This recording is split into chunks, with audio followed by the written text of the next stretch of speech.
Welcome to Sleepy Time Audio.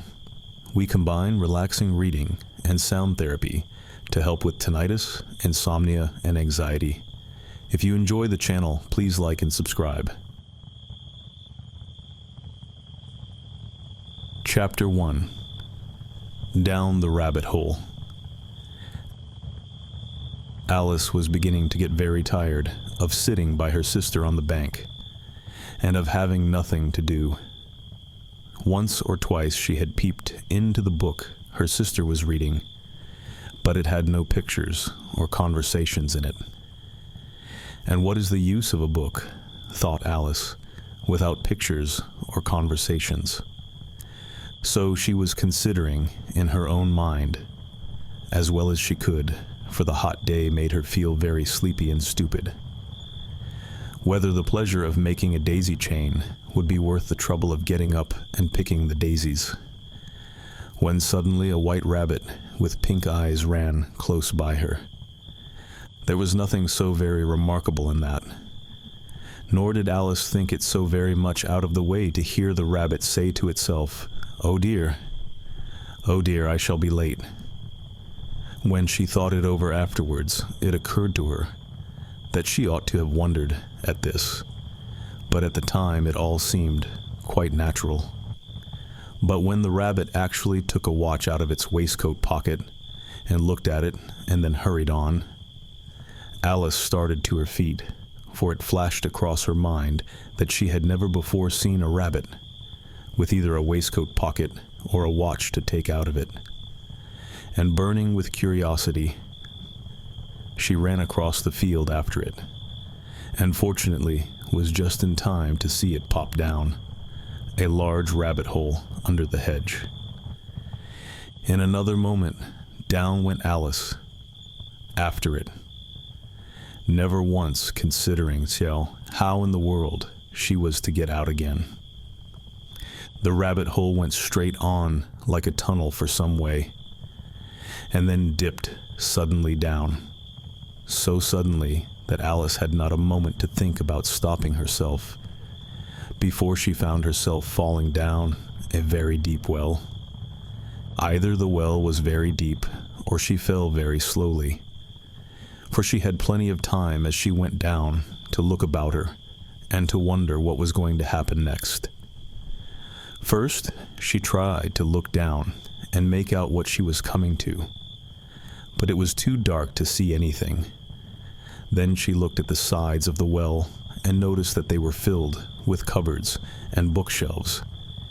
Here and there she saw maps and pictures hung upon pegs. She took down a jar from one of the shelves as she passed. It was labeled orange marmalade, but to her great disappointment it was empty. She did not like to drop the jar for fear of killing somebody underneath, so managed to put it into one of the cupboards as she fell past it. Well, thought Alice to herself, after such a fall as this, I shall think nothing of tumbling downstairs. How brave they'll all think me at home. Why, I wouldn't say anything about it, even if I fell off the top of the house. Which was very likely true. Down, down, down. Would the fall never come to an end?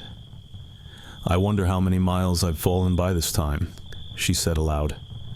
I must be getting somewhere near the center of the earth. Let me see. That would be 4,000 miles down, I think. For you see, Alice had learnt several things of this sort in her lessons in the schoolroom. And though this was not a very good opportunity for showing off her knowledge, as there was no one to listen to her, still it was good practice to say it over. Yes, that's about the right distance. But then I wonder what latitude or longitude I've got to. Alice had no idea what latitude was, or longitude either, but thought they were nice, grand words to say. Presently she began again. I wonder if I shall fall right through the earth. How funny it'll seem to come out among the people that walk with their heads downward. The antipathies, I think. She was rather glad there was no one listening this time, as it didn't sound at all the right word. But I shall have to ask them what the name of the country is, you know. Please, ma'am, is this New Zealand or Australia? And she tried to curtsy as she spoke. Fancy curtsying as you're falling through the air. Do you think you could manage it? And what an ignorant little girl she'll think me for asking. No, it'll never do to ask. Perhaps I shall see it written up somewhere. Down, down, down. There was nothing else to do, so Alice soon began talking again. Dinah'll miss me very much tonight, I should think. Dinah was the cat. I hope they'll remember her saucer of milk at tea time. Dinah, my dear, I wish you were down here with me. There are no mice in the air, I'm afraid, but you might catch a bat. And that's very like a mouse, you know. But do cats eat bats, I wonder? And here Alice began to get rather sleepy, and went on saying to herself in a dreamy sort of way, do cats eat bats? Do cats eat bats? And sometimes, do bats eat cats? For you see, as she couldn't answer either question, it didn't much matter which way she put it. She felt that she was dozing off, and had just begun to dream that she was walking hand in hand with Dinah, and saying to her very earnestly, now Dinah, tell me the truth. Did you ever eat a bat? When suddenly, thump, thump, down she came upon a heap of sticks and dry leaves, and the fall was over. Alice was not a bit hurt, and she jumped up onto her feet in a moment. She looked up, but it was all dark overhead. Before her was another long passage, and the white rabbit was still in sight, hurrying down it. There was not a moment to be lost. Away went Alice like the wind, and was just in time to hear it say, as it turned a corner, "Oh, my ears and whiskers, how late it's getting." She was close behind it when she turned the corner, but the rabbit was no longer to be seen. She found herself in a long, low hall, which was lit up by a row of lamps hanging from the roof. There were doors all round the hall, but they were all locked. And when Alice had been all the way down one side and up the other, trying every door, she walked sadly down the middle, wondering how she was ever to get out again. Suddenly she came upon a little three-legged table, all made of solid glass. There was nothing on it except a tiny golden key, and Alice's first thought was that it might belong to one of the doors of the hall. But, alas, either the locks were too large, or the key was too small, but at any rate it would not open any of them. However, on the second time round, she came upon a low curtain she had not noticed before, and behind it was a little door, about 15 inches high. She tried the little golden key in the lock, and to her great delight, it fitted. Alice opened the door and found that it led into a small passage, not much larger than a rat hole. She knelt down and looked along the passage into the loveliest garden you ever saw. How she longed to get out of that dark hall and wander about among those beds of bright flowers and those cool fountains. But she could not even get her head through the doorway. And even if my head would go through, thought poor Alice, it would be of very little use without my shoulders. Oh, how I wish I could shut up like a telescope. I think I could, if I only knew how to begin.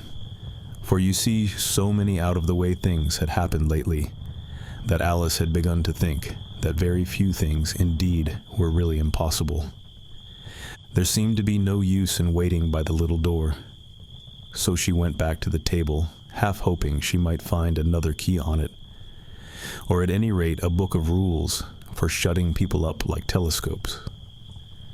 This time she found a little bottle on it, which certainly was not here before, said Alice, and round the neck of the bottle was a paper label, with the words "Drink me" beautifully printed on it in large letters.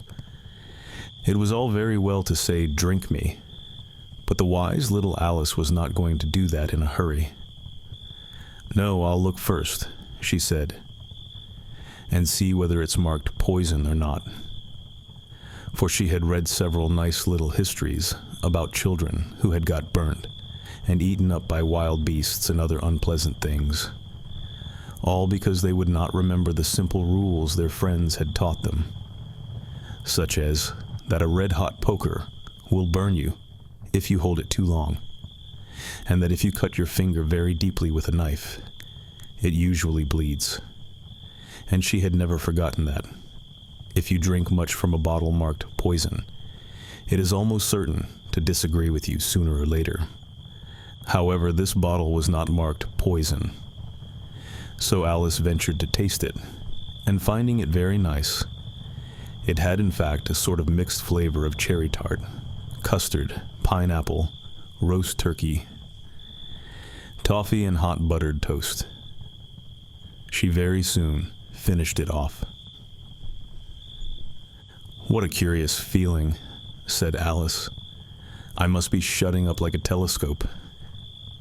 And so it was indeed. She was now only 10 inches high, and her face brightened up at the thought that she was now the right size for going through the little door into that lovely garden. First, however, she waited for a few minutes to see if she was going to shrink any further. She felt a little nervous about this. "For it might end, you know," said Alice to herself, "in my going out altogether like a candle. I wonder what I should be like then." And she tried to fancy what the flame of a candle is like after the candle is blown out, for she could not remember ever having seen such a thing. After a while, finding that nothing more happened, she decided on going into the garden at once. But alas for poor Alice! When she got to the door, she found she had forgotten the little golden key, and when she went back to the table for it, she found she could not possibly reach it. She could see it quite plainly through the glass, and she tried her best to climb up one of the legs of the table, but it was too slippery, and when she had tired herself out with trying, the poor little thing sat down and cried. "Come, there's no use in crying like that," said Alice to herself, rather sharply. "I advise you to leave off this minute." She generally gave herself very good advice, though she very seldom followed it. And sometimes she scolded herself so severely as to bring tears into her eyes. And once she remembered trying to box her own ears for having cheated herself in a game of croquet she was playing against herself, for this curious child was very fond of pretending to be two people. "But it's no use now," thought poor Alice, "to pretend to be two people. Why, there's hardly enough of me left to make one respectable person." Soon her eye fell on a little glass box that was lying under the table. She opened it and found in it a very small cake, on which the words "Eat me" were beautifully marked in currants. "Well, I'll eat it," said Alice, "and if it makes me grow larger, I can reach the key, and if it makes me grow smaller, I can creep under the door. So either way I'll get into the garden, and I don't care which happens." She ate a little bit and said anxiously to herself, "Which way? Which way?" holding her hand on the top of her head to feel which way it was growing, and she was quite surprised to find that she remained the same size. To be sure, this generally happens when one eats cake. But Alice had got so much into the way of expecting nothing but out of the way things to happen, that it seemed quite dull and stupid for life to go on in the common way. So she set to work, and very soon finished off the cake.